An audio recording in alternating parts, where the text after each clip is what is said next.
হাসিনা যদি দেশে আসে তাহলে তার বিচারের জন্য আনবো আমরা।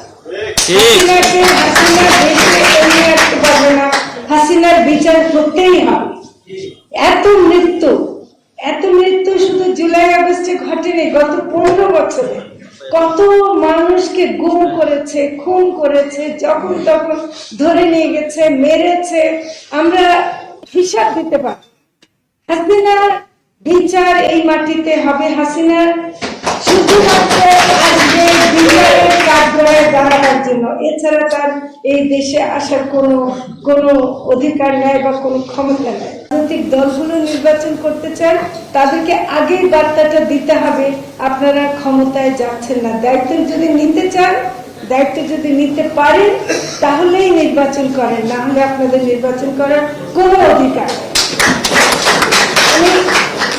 ভারত এখন আমাদেরকে অনেক ভয় দেখাচ্ছে।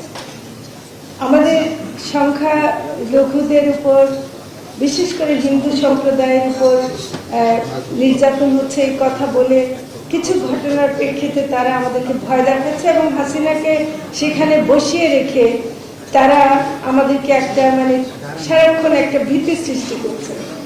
আপনারা ভয় পাবেন না দয়া করে। আপনারা কি জানেন না ভারত কি জুলাই আগস্ট অভ্যুত্থান ঠেকাতে পেরেছে?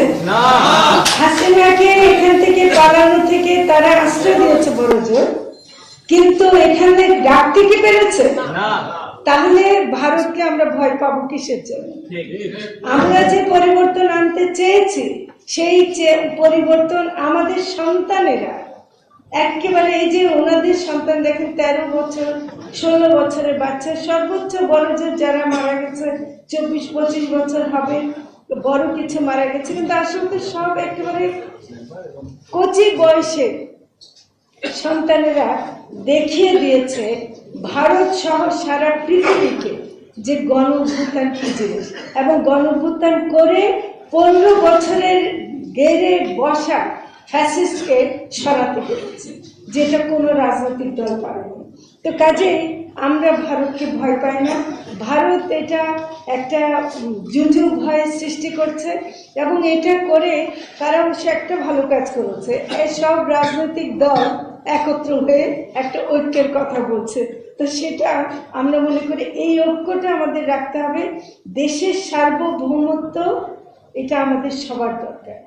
দেশের সার্বভৌমত্ব রক্ষা করা শুধু সেনাবাহিনীর কাজ না, আমাদের প্রত্যেকের দায়িত্ব আমরা দেশের সার্বভৌমত্ব রক্ষা করব।